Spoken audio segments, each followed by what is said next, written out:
Hello everyone, it's Attacker72 here, and for today. So it's been a few months since I've talked anything regarding about Sonic, so what better way to come back to it than with brand new information on the upcoming Sonic Racing Crossworlds. It's been a few months ever since the game was given any information since its state of play announcement, but thankfully, thanks to the recent Summer Game Fest, we were now given a lot more information about the game as well as the release date, more characters, and also things that will be included as part of the Digital Deluxe Edition for the foreseeable future. So let's kind of get started with talking about the release date. Sonic Racing Crossworlds will officially be releasing on September 25th of this year, so pretty much a few months from now after the event is over. And I gotta say, not too bad. Usually Sonic games tend to kind of release in between the summer or mostly the fall of each year, sometimes either from September to all the way to December, so it's not really that surprising. But damn, there are the characters. Now we did get to see the usual ones, but one of the biggest predictions that a lot of people were expecting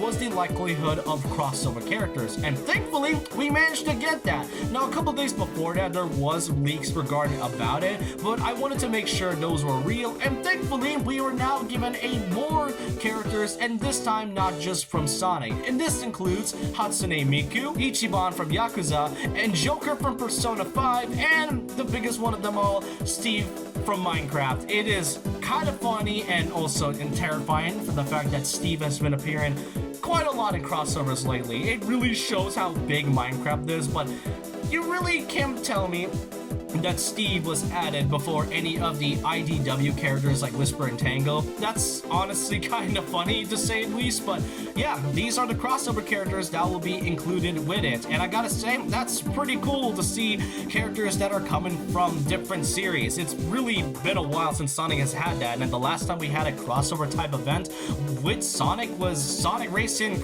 Transform, and that was like over a decade ago. Now, coming along with the new additional characters, there's also the Digital Deluxe, which yes, I know, SEGA always does this, but in this Digital Deluxe, it includes a season pass with 3 characters coming from Minecraft that isn't just Steve, which includes Alex and Creeper. However, as a pre-order bonus, you actually are able to get an additional character being Sonic the Werehog from Sonic Unleashed. That right there is kind of surprising. I've never really thought of that. Out of all the predictions that I've seen on YouTube and other parts, I actually never thought of Sonic the Werehog as a separate character, since there's not really any Sonic games that takes a form of Sonic Super, with like a few occasional titles, but Sonic getting a Werehog pack is pretty cool. And alongside that, we'll also get a character pack coming from the show Sonic Prime, which features Rusty Rose, 9, and Knuckles the Dread. Overall, pretty cool. You can now pre-order today, and it'll pretty much be 3 days early as per usual. So yeah, we got ourselves quite a crossover with a bit of some Sonic content every so often.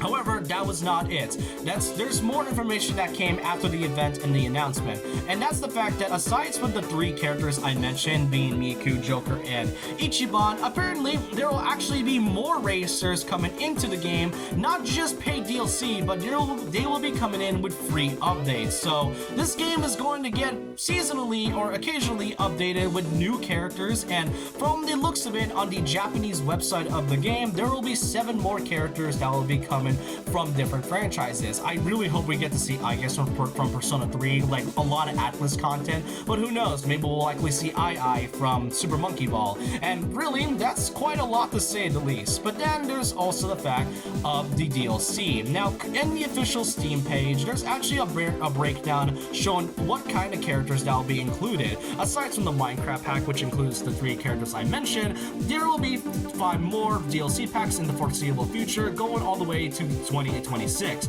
But one of the things I find interesting was that DLC Pack 6 has 4 playable characters. And the reason I'm talking about this specifically is that, as I talked about just earlier in the video, there was a leak that occurred of like just a couple days before we were given a new trailer of the game. And that was the fact that it was going to include characters like SpongeBob, Aang from Avatar: The Last Airbender, and the Teenage Mutant Ninja Turtles. So the fact that we're seeing 4 playable characters in this one DLC pack may indicate that, yes, it is confirmed that Teenage Mutant Ninja Turtles, as well as the other characters that I talked about, are going to be in this game. So the only question is who are the other characters going to be with the rest of the packs? Who knows so far, but it'll be coming pretty soon, and it'll also include a vehicle, a world that'll have one track that'll come from the specific world, and also different emotes and sounds. Now, before I even end this off, there's also the pricing, and let's just say it's not great. The pricing for Sonic Racing Crossworld is $70, which, okay, $70 for a game, it's slowly becoming the norm, and while I may dislike that, I mean, it is what it is, and really, it's sort of odd because I'm pretty sure it's $60 in US prices for this game, but if you want the full experience, apparently this game costs $100 for its launch edition. So it's kind of like what Sonic X Shadow Generations did last year with its Day 1 edition. That's basically what it's doing, except this one is extremely overpriced. It's bad enough that the game itself is $60 to $70. It's $70 by itself is just really egregious, but for a full experience being $100 is absolutely insane to me. But we'll have to know more further in the future about this game. It's definitely interesting, I gotta say. Just a couple days ago, we just got Mario Kart World, and now we're gonna get another racer in the next few months. But I want to know your thoughts and opinions down below on what you all think about the upcoming Sonic Racing Crossworlds. Does this new announcement actually convince any fan to buy this game? I probably would get it, but that's dependent if they're going to show more details in the future. But I want to know your thoughts and opinions down below on what y'all think of it, about this. And so with that, leave a like, comment, subscribe, hit the notification bell for more videos, follow my Twitter, and I'll see you guys next time. And remember this, once a legend, always a legend.